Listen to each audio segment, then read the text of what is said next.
What is going on, people? This is another episode of the ShookSportsTake podcast. With the NBA season right around the corner, it starts tomorrow. Today is Monday, the 20th of October. It starts Tuesday, the 21st. I thought this would be a fun time to not necessarily make some hot takes, but kind of just speak on some situations that I could see happening for the future of this season. Now, I'm not necessarily guaranteeing that these happen. These aren't necessarily my things that I think that are going to happen, but there are definitely situations that if things go right, and I'm going to talk through each situation, if things go right, this is how I see certain things of the season shaking out or how they could shake out. And some of them are kind of off the wall. So I think it'll be fun. I don't expect any of these to really land. Maybe a couple of them, but I'm just trying to have some fun here, get some opinions out there, and we'll see how badly they come back to bite me. We will kick things off with what I'm going to say is probably the most likely to happen of all of the things on this list. Now, the Defensive Player of the Year award is seen as kind of, these days, it's kind of just who's been the best rim protector, right? Wemby was destined to win it until he got hurt and didn't meet the game requirement threshold, so it went to Evan Mobley, who had also had a great season in terms of rim protecting, but also he was a pretty deserved winner if it couldn't be Wemby. And then we had Rudy Gobert's won it several times in the last few years, and it's really just kind of been seen as who does the best job in the paint. Well, I think for the first time in a very long time, that goes out the window this year. I think a guard wins it. I think Dyson Daniels is destined to be the Defensive Player of the Year for this upcoming season. And I think a lot of that is because there's been talks about it already. Jalen Williams went out and said in an interview that he felt that it needed to start. Maybe we separate the awards, but I think there's been an awareness of the way that award works, and I think when voters go into it this year, Dyson Daniels is going to have a very similar season in terms of steals and his overall defensive play that he had last year. I think the Hawks will be better as well. That would help his case, and I think that people are just more open to a guard winning it, and he is 100%. If any guard's going to win it, it's going to be Dyson Daniels. The only other one I consider, which is more of a forward, but Lou Dort would be in that conversation. But I think a lot of people on the NBA don't like the way Lou Dort defends. I think they find him a bit too physical. There's a lot of public media criticism of the way Lou Dort defends, and a lot of that Thunder team defends, but there isn't really when it comes to Dyson Daniels. And, he is a extremely talented defender. Obviously, the steals numbers speak for themselves, but just his on-ball defense, he is. I mean, you play the Hawks, your best player, your best shooter is going to have a tough time on the perimeter. His work ethic, just chasing guys around, is really strong, and I think that it is going to. I think it's going to be rewarded this season with a DPOI, and it's not. I can definitely see it still being the rim protector award kind of thing where maybe Wemby, if he plays the same way, I think Wemby could definitely win it after what happened last year. People will feel that he definitely deserves one as long as he meets that threshold. I think Wemby is also going to be on a different kind of level this year, which is so scary to consider how good he already is. However, I think if there were to be a shift in the way that voting is perceived, it might be Dyson Daniels. So that is the first one I have, and I do think that is probably the most likely of all the takes here. I really could see a situation where Dyson Daniels is this year's Defensive Player of the Year. Now the next thing is something I've kind of already spoken a little bit about in the off season when it came to this team, because I think they've made a lot of improvement to their roster. A really it's a very different look for them, and I could see just a lot more success. So the Pelicans last season, let me check really quick, they won 21 games and had 61 losses. I think that number severely increases. I think they win another 15 games, and they sit just outside the play-in. Maybe not just outside, but they don't sit very far off the play-in. I don't think they make the play-in, but that is because that's a testament to how strong that West is. I mean, the Kings are not going to to be in the playoffs. They'll sit in the play-in. The Mavericks probably will not straight up make the playoffs. The Warriors probably will not even straight up make the playoffs. So the West is just so stacked, and it's very hard to make any case for the Pelicans to actually be in that play-in. But I think in terms of the number of the games they win, they won't be very far off of it. Now, you look at this roster. Obviously, they brought in Jordan Poole, which makes them better offensively. They still have Trey Murphy on the roster. DeJounte Murray is now healthy. They still have Herb Jones, who I think is fantastic. He's an elite defensive wing. I think any team would love to have a guy like Herb Jones. And then obviously, Yves Missy's still developing. Zion is hopefully going to stay healthy for the first time. Zion looks to be in really good shape, which he's looked in good shape a couple of times in the past few seasons and not been able to stay healthy, or it's not lasted very long. But, I could see if he can just play 60 games, right? I think they are going to be they could just be so much stronger in terms of their offensive production. I think that is really where they're at, because they play some pretty solid defense for the majority of the season. Behind Herb Jones. They have Jose Alvarado, who does a great job defensively. They've brought in Kevon Looney, who's a pretty solid paint defender. And then you still have a couple of guys down here. You're looking at Jordan Hawkins can do a job in this team. So they have a lot of, individual pieces. It's about how well can that team come together. And I think they might be able to figure it out. Jeremiah Fears was someone they drafted. I have a lot of literally high on him. Derek Queen they drafted. I think Derek Queen is a really solid prospect who is pretty set for the NBA level. Sadiq Bey is on this roster as well. This roster is pretty deep when you really sit back and look at it. Now, of course, a roster is only good as the coach can have them all gelling. But when you bring in a guy like Jordan Poole, who can give you on a good night 35 points, it takes some pressure off of Trey Murphy to not shoot the ball as much. It takes some pressure off DeJounte Murray, who I don't even know if he'll be coming as a starter, if he'll be on the bench. But there is a lot more solidity in this Pelicans team that I think allows them to really start to put something together. And in 4 years, that's quite the jump. But even maybe a shorter timetable than that, give them 2 years, I think this team could start making some waves if the West could weaken a little bit. The West is ridiculously strong, but it's only a matter of time till some of that starts to fall out. We're going to lose Kevin Durant. We're going to lose LeBron James. We're going to lose Steph Curry in the West, and Jokic will be – not that Jokic's game, relies on athleticism, so that's kind of irrelevant because he could play till he's 50 and still be doing the same things, right? So, but no, I do think that the Pelicans – have a lot more success this season. I think it just is limited to how strong the West is. And that's quite unfortunate for them. But, I mean, if you put this team out East, I think they potentially could have been a play-in team. But obviously, that's not how it shakes out. So it is really just a testament to how much better I think the Pelicans roster has gotten and how much potential I think they do have. It's all going to come down to the strength of the West and the fact that they just aren't as good as some of the other really good teams in that conference. And so the next thing that this leads me to is not necessarily a take, but just an opinion I have of the current state of the NBA, and that being that the top 7 teams in the West, and we'll go ahead and name them what I think they are, and this is in no particular order. I would say it's the Lakers, the Warriors, the Timberwolves, the Rockets, the Nuggets, the Thunder, and the Clippers. I think any of those 7 teams would put on would be a real threat in the East to make it to the NBA championship. And to think that one of those teams in the West is going to have to be in the play-in is insane. In my opinion, it'll probably end up being the Warriors.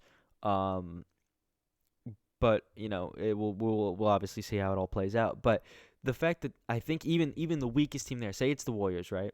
I think that they are better than the Detroit Pistons, who I think are going to be good, and I'll get into that in a minute.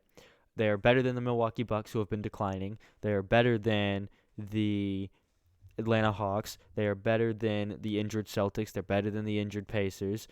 It's just kind of an odd situation And the only two teams that I think in the East that are really at this very point in time, if assuming that Jason Tatum and Tyrese Halliburton do not, come back soon enough to save their teams, and the Celtics might not need saving, I don't know, but they are obviously much better when Jason Tatum plays. The only two teams that really stick out as threats to actually, if they get to the finals, could actually win it to me are the Knicks and the Cavaliers. I don't think any other team in the East is actually going to go ahead and have any shot at actually winning this thing. And I think the winner of the West is going to win the NBA championship, whoever comes out of there, because they just are going to be more battle-tested. They're going to have played a lot of tougher games in that playoff stretch. And I think it might also be one of the reasons that Adam Silver is so hesitant to have the All-Star game be the East and the West, because there's just such a larger talent pool in the West at the current state. Now, that's not to say that the East don't have superstars, because they do. And when you look at that Eastern Conference All-Star team, it still looks, like an all-star team. You still have a plethora of big names, but it's more so when you look at it, the teams compared to each other, it's ridiculous. If you look at it last year, the Memphis Grizzlies, who won 48 games and only lost 34, sat in the play-in at the 8th seed of the NBA playoffs in the play-in tournament. In the Eastern Conference, they would have been the 5. They would have been on pace with on par with the Milwaukee Bucks at 48 and 34. That's just not. That's insane. Like, they had to battle their way through all of the play-in and then draw the hardest possible match they could have drawn in the Western Conference, and they would have gotten to play the Pacers in the first round, which is not an easy game, but they would have played the Pacers in the first round if they were out East. It's just kind of crazy to me, and I think this is really the largest discrepancy between the two conferences that I've seen since I've started watching basketball a lot closer back in, 2017. Now, back then, you knew it was going to be Cavs Warriors in the finals, but the conferences as a whole felt more competitive comparatively to each other than it does now. And there's no doubt that the teams in the West, even some of the teams that aren't going to make the playoffs in the West, like the teams that aren't going to make the playoffs in the East, are just really bad, right? The Wizards are not good. The Wizards are really bad. The Charlotte Hornets, not good at all. The Brooklyn Nets, just not good. But then you look at the West. Like, I've already spoken about the Pelicans in this podcast. I think the Pelicans are going to be pretty good. The only team that really sticks out to me and says that team is not going to be good is the Utah Jazz. I don't think the Trailblazers will be great, but they're not going to be god awful. And the Suns still have so much. They have a lot of talent on that roster. I just don't think they're going to play very well together. But even the Phoenix Suns have a couple of players that you could see elevating them and leading them to a few patches of wins. It's just crazy to me that it's so, different on whichever side of the conference or whichever conference you play in. What side of the league you're on means you are bound to have so much more playoff success as a mediocre team than in the West, where if you're a mediocre team, you might miss the play-in. It's really crazy to me that it's that different. This would be the part where I have to emphasize that these are not things that I am predicting to happen. These are saying, in these specific situations, under these set of circumstances, I could see this happening. I want to reemphasize that. Not necessarily takes. This is just something I can see where if things go right for a team or for a player, these things happen.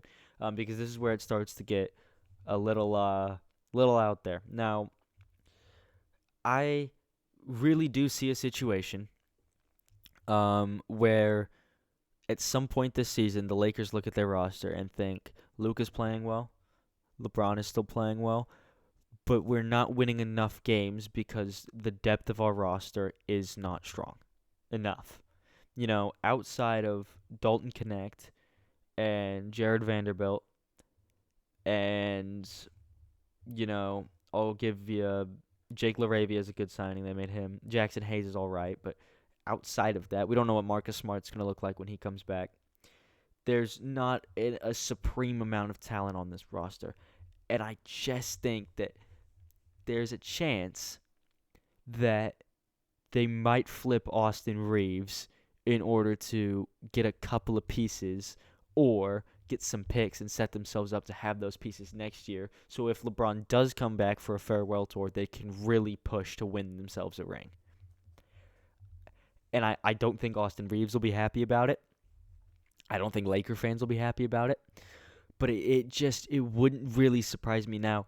Is it more likely that they would trade Rui Hachimura? Probably, but I don't think it gives you as much of a haul. I could also see a situation where maybe that is what Austin Reeves wants because he's sick of being the third guy that gets the ball when he is proven that he can be a number 2 guy.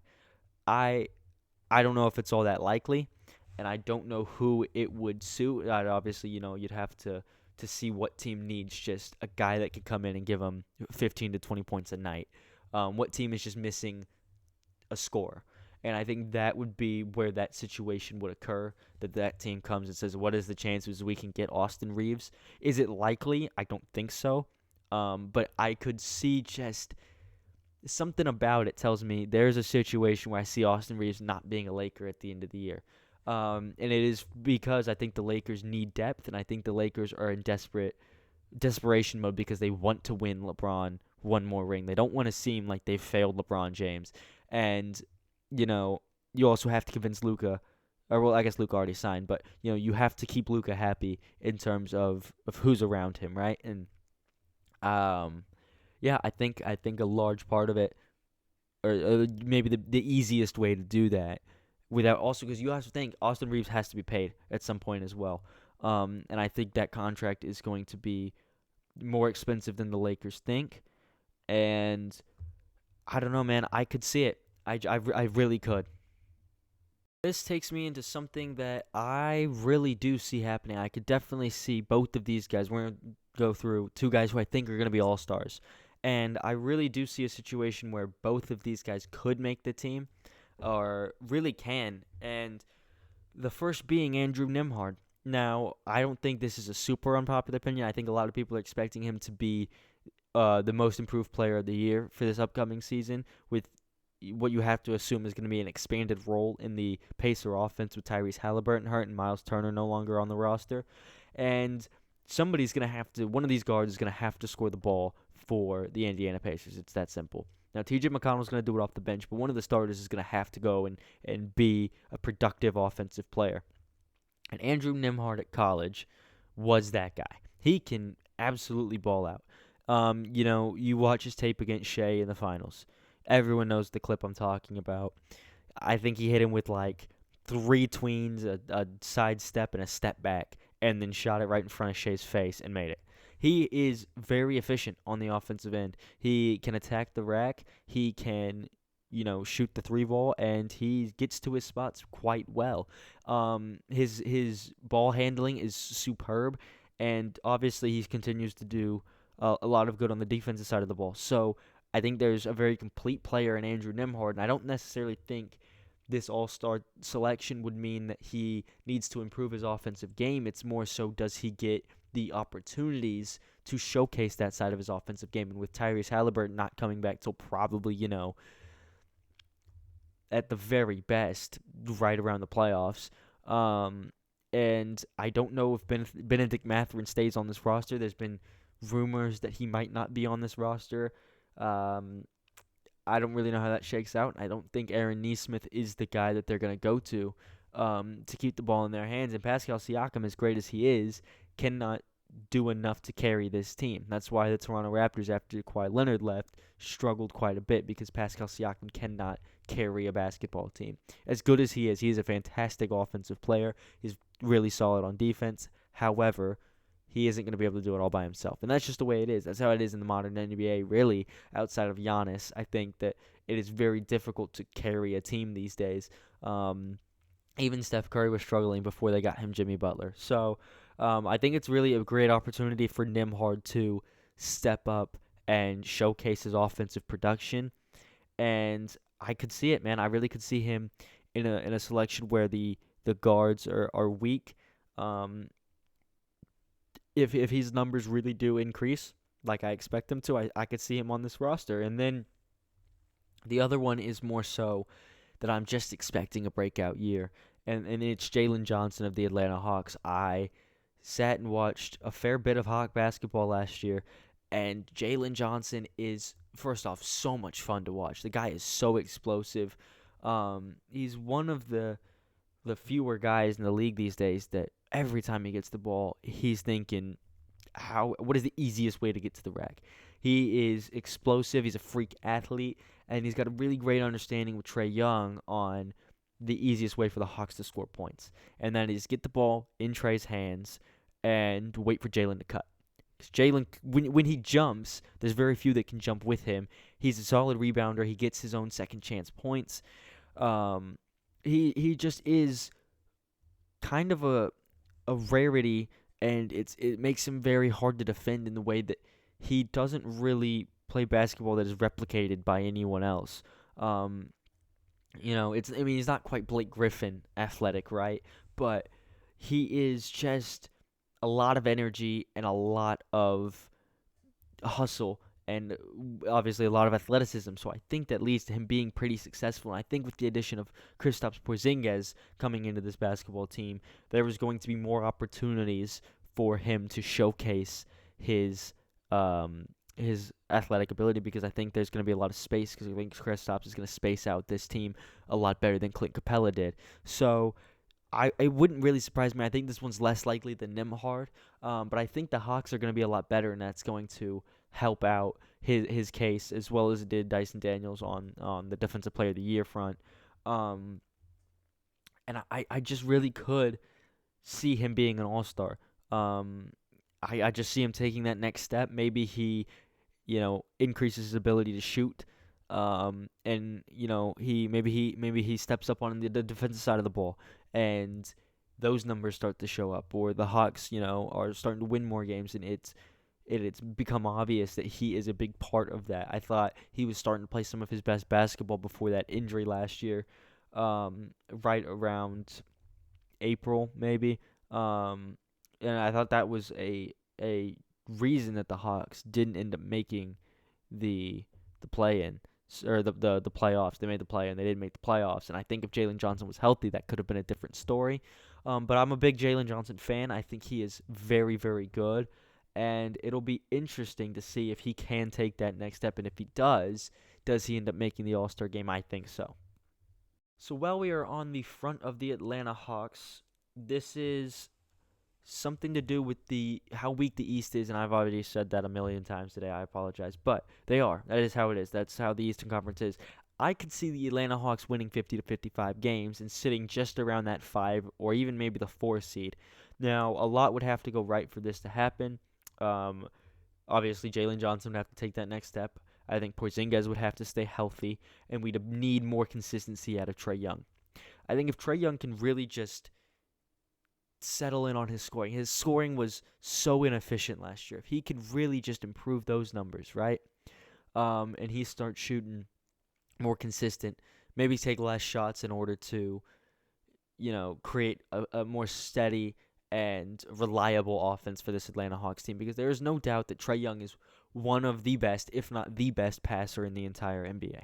He is, in terms of guards anyway, because Jokic is the best passer in the NBA. But if you look at point guards, Trae Young is an elite level passer. Now, he turns the ball over sometimes a lot in an attempt to make some of the passes that he does, but more often than not, those passes pay off. I think him and James Harden are probably two of the best passers in the point guard position in the current NBA. And if he can just continue flowing that offense, and he can be more efficient when the ball is in his hands, because in the fourth quarter last year, he was very good. It's quarters 1 to 3 that he was just not putting up very good numbers. But I think Kristaps Porzingis helps with that, because Porzingis can score really effectively. And firstly, it's going to continue to boost Trae's assist numbers. I think they're going to be quite good. And it just kind of comes down to, can Trae find that early season when they that early career shooting rhythm where, they went to the Eastern Conference Finals and he was the best player on that roster without a shadow of a doubt, and he was almost putting them on his back to get them there against the Milwaukee Bucks. Can he continue to shoot at a high percentage rather than just score a lot of points? Something else that I think goes into it is the step up that Zachary Richeche needs to make. There's no doubt that his rookie year was a slight disappointment. I think a lot of people thought he was going to be better, and he got better as the season went on. By the end of the year, he actually looked like he was doing a pretty solid job as a role player. But he does need to be more consistent in his performances, and not even necessarily scoring, but he has to do his job. He has to play his role in order for the success of this team. Obviously, Dyson Daniels is going to be a huge part of this defense, and if he can continue to take away the scoring output of the other team's best player, you're going to have a good shot, right? But even some of the depth in this team, Nickeil Alexander-Walker, I thought that was a really solid pickup in free agency by the Hawks. Obviously, Onyeka Okongwu will now be coming off the bench. I think he played some of his best basketball late in the season. He looked like he was going to be a really solid piece to this Atlanta Hawks offense. He does his job defensively. Luke Kennard is, I think, statistically still the best three-point shooter in the NBA. Last season, I think he was the season before that as well. Mohamed Gay, I thought he was good last season for certain points. Vít Krejci was pretty solid last season as well. And, I can't help but feel that they do have a couple of guys that are going to play their role off the bench, and there's a situation where the Hawks win a lot more games than they did last season, and they kind of get out of that play-in kind of issue that they've been in with the Bulls and with the Miami Heat, where they're all just in the play-in every year. And I think if there's any year that one of those teams is going to make that jump, it's this year with the Pacers and the Bucks and the Celtics all not being as good. Now, I actually do think the Bucks could be better than people are expecting them to be. It's kind of hard when Miles Turner is the second best player, and after Miles Turner, it's Kyle Kuzma. But I think that roster is better. It will actually play better than it does look on paper, but that is completely separate to what I'm currently talking about. So I do think that the Atlanta Hawks could be a really solid, not a contender. They're not going to contend for a championship, but they're going to be right in the middle of that playoff picture, I think. And I think they win around 50 to 55 games, which is, 10 more than they did last season, up to 15 more. I think they only won 40-something last season. So it would be a pretty impressive jump, and I think it's one they can certainly make. Yeah, it would be 15 more wins if they ended up winning 55. And I think it's something that is definitely possible if just a couple of things go their way. Trey continues playing better and better, and Porzingis can just stay healthy. I think they have a shot. This one kind of falls in the same situation as what I just had with the Hawks. I think the Orlando Magic end up as high as a 3 seed. Now, I know that sounds really crazy considering that they were in the play-in last year and they came out as the 7. However, sorry, just as this is a total side note, Dyson Daniels just got a new contract. That's really funny. He just got paid $100 million on a 4-year deal. That's hilarious. We were just obviously talking about that in the Atlanta Hawks. Shout out Dyson Daniels. Anyway, I could see the Orlando Magic, if they can stay healthy. They were very unlucky with how many injuries they faced. They were going to be a comfortable 4 seed last year, 4 or 5 seed last season, I think. It looked that way until they battled a lot of injuries. Obviously, Banchero missed time, and then Franz Wagner started stepping up and carrying the load, and then he got hurt. And then 2 games, it looked like Mo Wagner was going to carry the load, and then he tore his ACL. And it was a really unfortunate, and then, you know what? They got all those guys back, and Jalen Suggs gets hurt. So it was a really unfortunate season for the Orlando Magic. I don't think they were ever destined to take any games more than they did from the Boston Celtics had they had Jalen Suggs. But I do think they were certainly a better team than a 7 seed last season. And, again, the Celtics are hurt. The Pacers are hurt. I think that takes 2 guys off the list there. And I think the 2 teams that step up and fill those spots are the Orlando Magic and the Detroit Pistons. You look at this Magic roster, Desmond Bane added to it is a big deal. He'll probably be running the one. Franz Wagner going to continue to score. If he can continue to play at the level that he just did last season, he was an all-star last season. He looked really strong. Obviously, we know how good Paolo Banchero is, former first-round pick. There are people that say that Paolo Banchero could win an MVP one day, and it does not surprise me. It really doesn't. I could, if he can continue to take the strides in his game that he took from last year to this year, or from the previous year to last year, there's a lot to like about Paolo Banchero's game. But even some of the role players, Wendell Carter, still a great rebounder. Tyus Jones, a fantastic passer, somebody that can lead this offense. When the second unit goes in, he's going to be the one creating shots for his teammates and really being kind of a floor general. I think Anthony Black has a lot of talent. He's just got to find his footing sooner than later, and he's going to have to take that next step. He's another young guy that has the potential. We just need to see that potential start to turn into talent, or not necessarily talent, but turn into performance is more so what I'm looking for there. Batadze played a great role last season. Mo Wagner, once he's healthy. I think Tristan da Silva still has a lot to showcase in his game. I think he is a pretty good scorer, not a bad shooter, and he offers some really solid defense in terms of being a 3-and-D wing. I think there's a lot of things that I like about his game. Jonathan Isaac still has a role to play in this Magic team, and I think that just with the way it all played out last year, they're going to have more success if they can just stay healthy, which, I mean, it's 2 torn obliques and a torn ACL, and then Jalen Suggs, I think, also tore something in his leg. So those are freak injuries. Those aren't something that I really see occurring multiple times in different seasons. So I really do think that this Magic team could surprise a lot of people and sit pretty in that 3 or that 4 seed in the East, with just behind the Cavs and the Knicks and maybe the Pistons. That does in fact bring me to my final take of the video, and this one is something that I would see having to have a lot of things go right. All right, now this is just me trying to think of a world where someone outside of Nikola Jokic, Shai Gilgeous-Alexander, or Luka Doncic win MVP, right? Because I think I think it'll be one of those 3? Yeah, probably. The likelihood is that it's one of those 3 is pretty sound.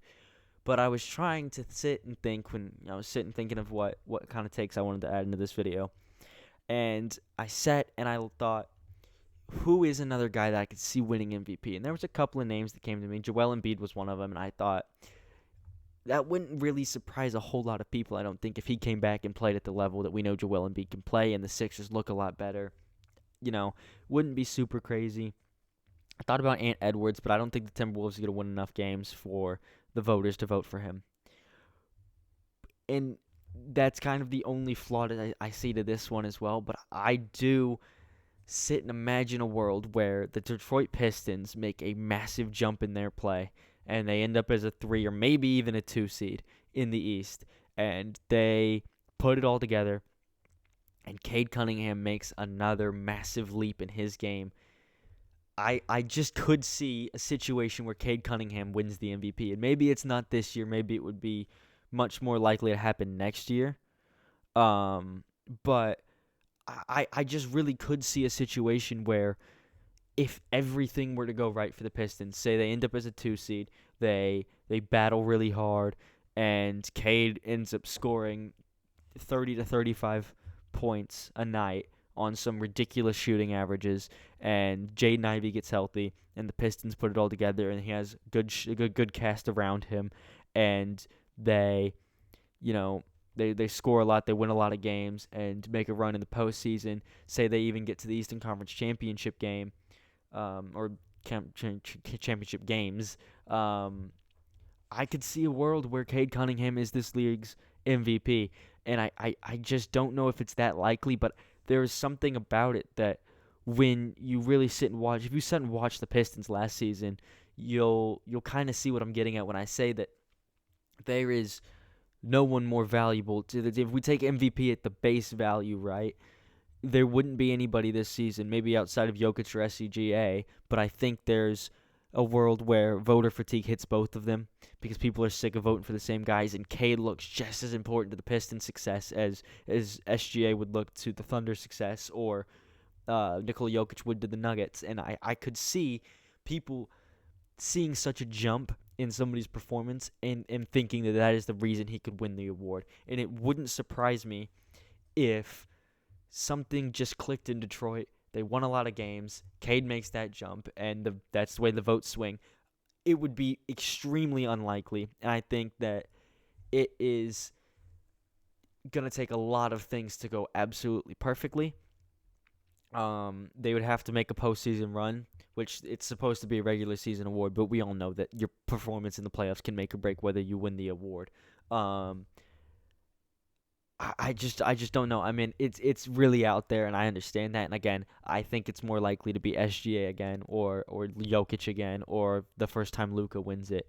But if there was a dark horse, I'd put some money on something going right in Detroit, and it being Cade Cunningham. So that is where I leave this off.